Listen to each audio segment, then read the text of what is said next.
Hey everybody, my name is Ben, and I've been a fan of LEGO for a long time. Started this project about two and a half years ago, and I wanted to combine some favorite things from when I was a kid. Okay, classic space, 487. You've got all of the sets right here. Yeah, we got that. We have Star Blazers, a great cartoon, and which features a space battleship Yamato. Okay. And so I want to do something similar to that, but I wanted to use a U.S. aircraft carrier sunk during World War II. And so this is the USS Hornet converted to a space aircraft carrier, which I named LL-8 Hornet, based on the aircraft carrier that was sunk at that same time. Done in a classic space theme with the blue, the gray, and the trans-yellow windows. So I really tried to combine a bunch of things that I thought would just be fun and pull some things together. The big challenge is this is 8 feet long. It's about 1/100th scale to the original aircraft carrier, and coming up with a structure that would actually hold together reasonably well. So there's actually a keel like this that runs through the ship all the way from the front to the back that's about 4 studs wide and is about 16 bricks tall, and that gives a lot of strength, and it's pinned with Technic beams forward and aft as well as vertically from the top down to the bottom at every location, about twice every 16 studs, going all the way down the length of this. So once I could figure out how to make the structure strong enough, it began to put some details into it that I thought would be fun.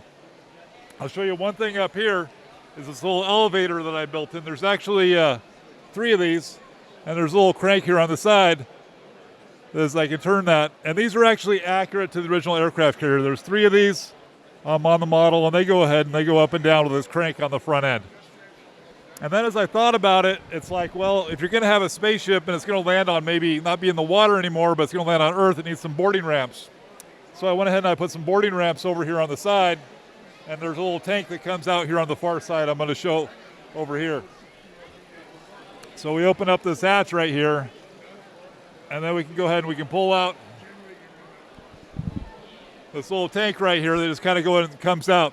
It's actually inspired, this little gun turret is actually inspired out of the Aliens movie with a little tank that comes off the landing craft in there.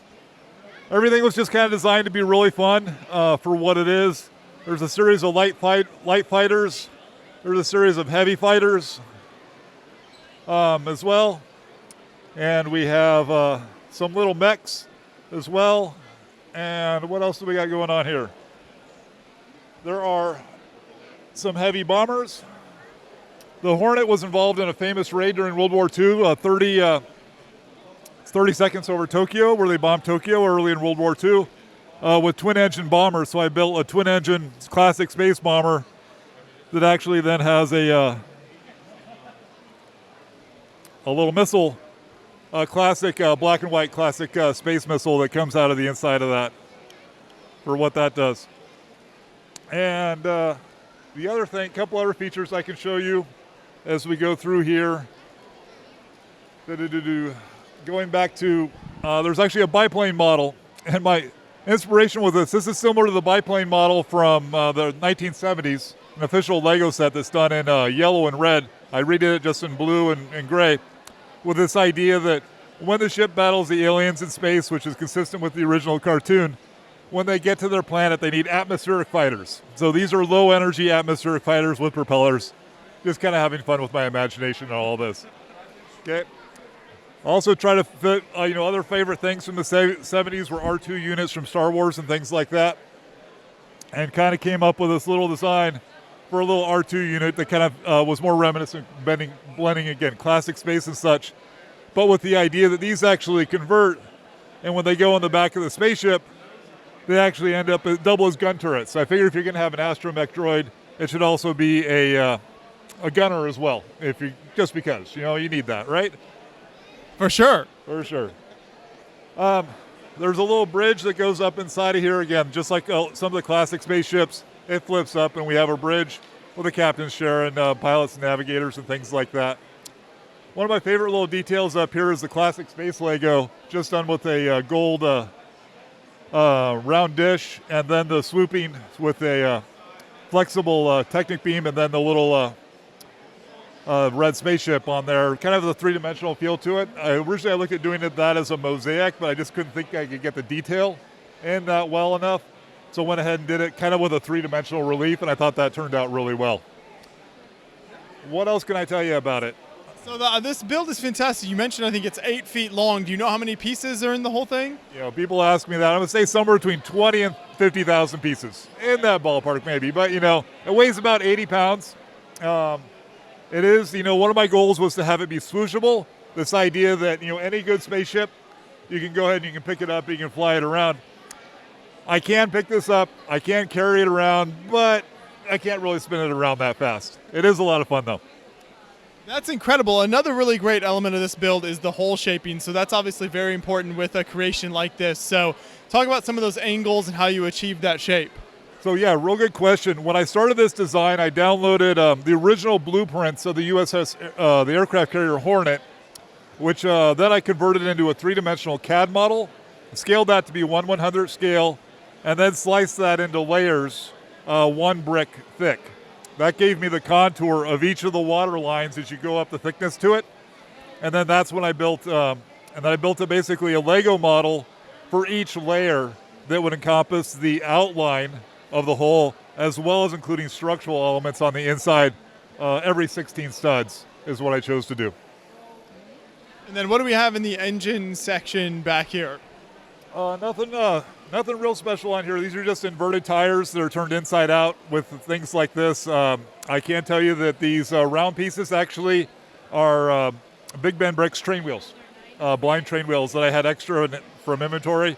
So I included some of those in my model just to use those up. Another thing I'll show you is on the bottom, from the original cartoon, it was a space battleship Yamato. And as you look at the bottom of the hull and you realize that a spaceship flying through space is kind of defenseless underneath. So I wanted to build some heavy equipment on the bottom. So I built, inspired by the Yamato battleship idea, I built the ground assault tank Yamato, which is back here on the end, which is done in red. And it's a ground assault tank, but it actually transforms and it goes onto the bottom of the hull. So each and one of these pieces will attach actually onto the bottom down here. So the tires fold in and it attaches right to the bottom. Right, exactly. So yeah, it kind of transforms, which is all, you know, things Japanese, they need to transform a little bit. So all 4 of those pieces will flip over, the wheels will fold in, and they'll attach. So from the bottom, it begins to look like a battleship, and from the top, it looks like an aircraft carrier. Up until the point that you get to you want to detach it, and then land that onto the ground for what you want to do. So this is a tremendous amount of red in these vehicles here. What are some of the elements you used in some of the design there? Well, I basically took what the design of the Yamato was and said, okay, it's a single smokestack design. It has a lot of gun turrets on it. And I wanted to really kind of make it, just kind of fun to play with. So some of the ideas here is, detachable little spacecraft that come off and they can fly around because any ground tank needs air support, of course, right? And some of the things that look like a smokestack are actually intended to be like a space cannon of some kind. So this will actually turn around a little bit and then turn back around so they can aim their space cannon, because any good spaceship, maybe that makes it a little bit space pirate-like. I don't know, because it has a cannon. All right, so you got to have that. So just little things that I like to build in there to have fun with it.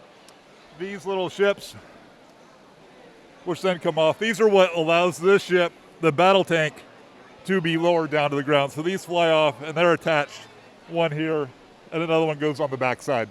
For the original Yamato design, that was referred to the third bridge, and that's actually where I started with, is I put these underneath and I'm like, well, let's do a little bit more right with that.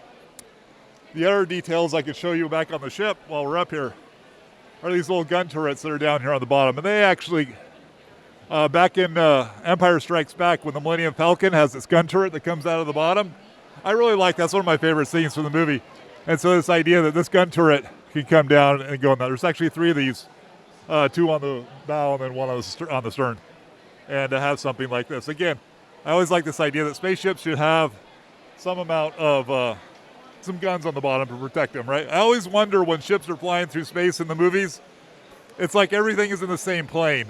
And I'm like, okay, there's 3 dimensions here. let's fly from above and below and things like that. Oh, I love that. That's so many great design features there. What was the whole process of transporting this and bringing it to the show and kind of getting this set up here like? Yeah, so to make it transportable, it fits in my little hatchback with about 2 inches to spare.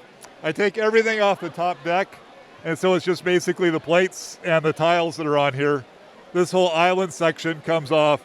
These little sections just easily unpin and things like that.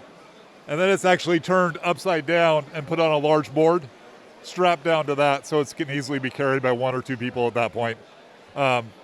Just because the bed of my hatchback isn't flat, because the seat kind of makes a big bump in the way, right?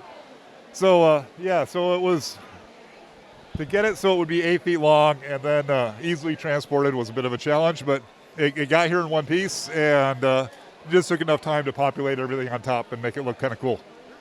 Well, there you go. Thank you so much for bringing this out to the show here. It's an incredible looking model, and I love all the add-ons you have here as well. The whole story with this, I think, is super cool. Thank you so much for taking us through the build. You bet, Josh. Thanks for coming out.